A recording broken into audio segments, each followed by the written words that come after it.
ఆర్థికంగా రాష్ట్రం నష్టాల్లో ఉన్న ప్రజలకు సంక్షేమం అందించడంలో ప్రభుత్వం వెనకడుగు వేయట్లేదని మంత్రి డోలా బాల వీరాంజనేయ స్వామి అన్నారు. ప్రకాశం జిల్లా టంగుటూరు మండలం తూర్పు నాయుడుపాలెంలోని ఎన్టీఆర్ భరోసా పెన్షన్ల పంపిణీ కార్యక్రమం జరిగింది.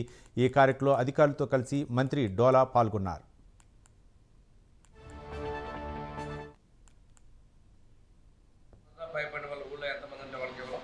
ముఖ్యమంత్రి గారు కూడా అందరికీ ప్రతి ఒక్క కుటుంబానికి ఇంతకుముందు అయితే కొంతమంది తెల్ల కార్డు ఉన్న వాళ్ళకి ఇన్సూరెన్స్, ఇప్పుడు అందరికీ తెల్ల కార్డు ఉన్నా ఏ కార్డు ఉన్నా లేకపోయినా ప్రతి ఒక్క కుటుంబానికి 25 లక్షల రూపాయలు ఆరోగ్యానికి ఇన్సూరెన్స్ కూడా పెడుతున్నారు. తొందరలో అది ప్రారంభించేటువంటి విధంగా అయితే క్యాబినెట్లో తీర్మానం చేసి ఆమోదించారు. అది త్వరలోనే ప్రతి కుటుంబానికి ఫ్రీగా ఖర్చు మిగలాలి అనేది ఆయన ఆలోచన. తర్వాత దానికి సంబంధించిన ఓటీపీ వస్తే వెళ్తాడు, మీరు కొద్దిగా సహకరించారు. కొంతమంది ఏంటంటే మా డబ్బులు పోతాయి అనేది ఆ ఓటీపీలు చెప్పడం కార్డు ఏదైనా ఇచ్చేటప్పుడు వీళ్ళందరూ ఇక్కడ ఉద్యోగస్తున్న రోజు మీకు కనిపించే వాళ్ళే.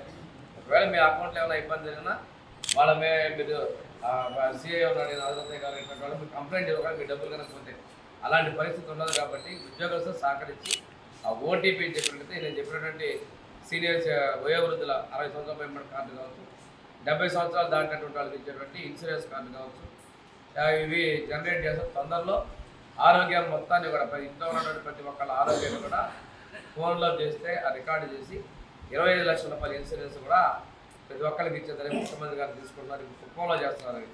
అవి ఆ కార్డులు కూడా 70 సంవత్సరాలు పైబడిన వాళ్ళు